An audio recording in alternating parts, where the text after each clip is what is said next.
have come to the final word in the 7 last sayings, which our Master uttered on the cross just before he was executed and made his ascension into heaven.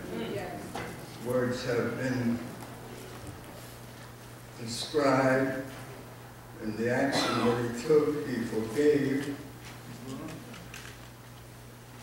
He experienced the idea of salvation, and he demonstrated and received affection. He experienced anguish because of his humanity and suffering because of the burden which was upon him. And then he cried out in victory. Breathed out an air which indicated that he had completed the task. And he said, "It is finished." In his head, he bowed and gave up the ghost. All of this results in contentment, which is found in the 7th word, gospel written by Luke. The verse is the 46th verse of the 23rd chapter. And it reads,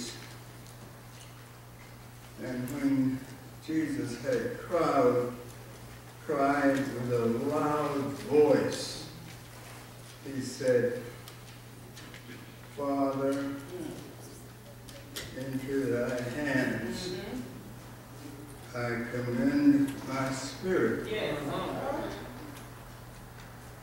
And having said thus, he gave up the ghost."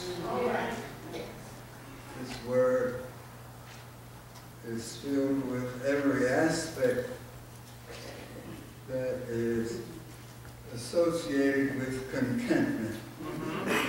Look at the components of the words.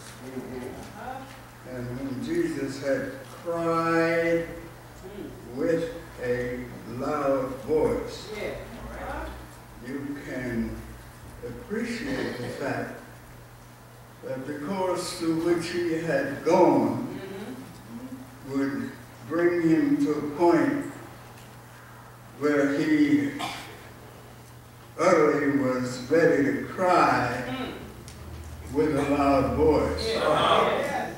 Because he had given all that he had. And he had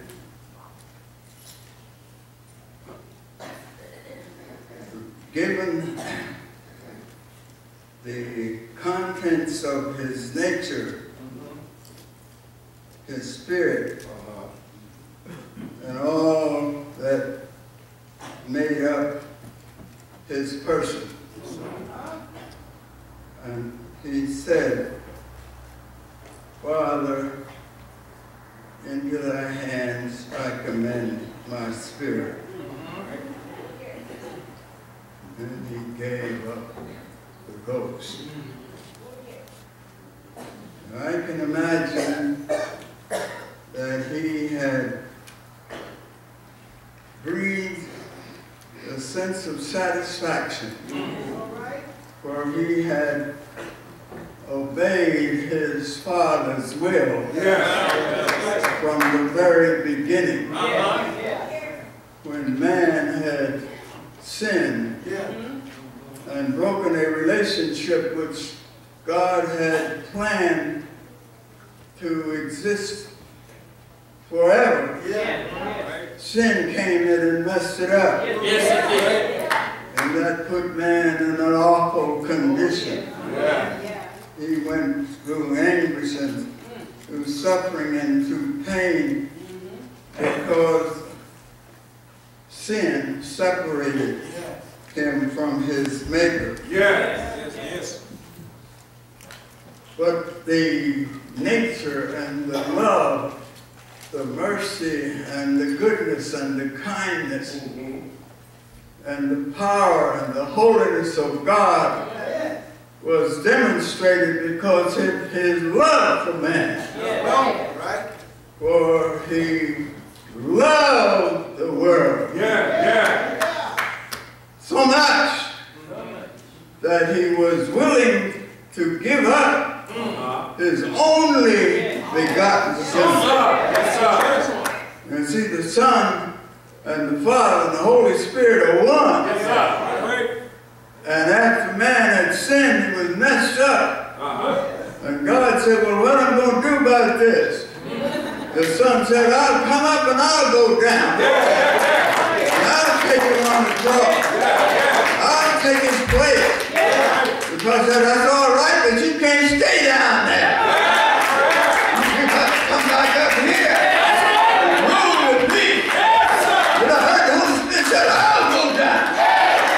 And I'll take on the cross. And he came down, was born, and was raised up, and went about doing good. He was slapped. He was crucified. He was hung on a cross. He hung there all day Friday. He hung there. And all day Friday night, he hung there. And early Sunday morning, he got up and said, "All power is in my hand. I come to give up you. I commit my hand, my spirit, and whoever calls on me, I'll fill his heart with love. He came to bring joy for sorrow. He came to bring strength for weakness. He came to bring hope for the lost. He lived. I'm glad. I love. I saw the brother Savior. And the Lord today. I'm going to no matter what men say. I hear God's mercy. I hear God's tears. And just the time I need.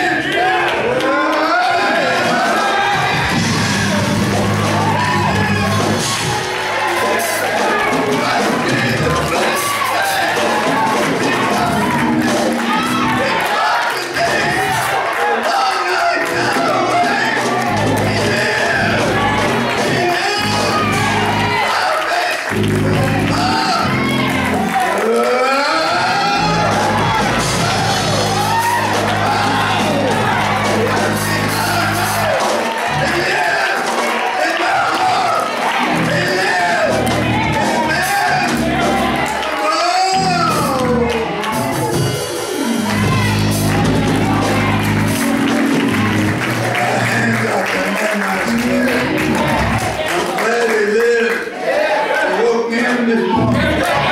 Brought me to church. He's in here now. I know he lives. I'm feeling. I'm feeling. He's all right. He's all right.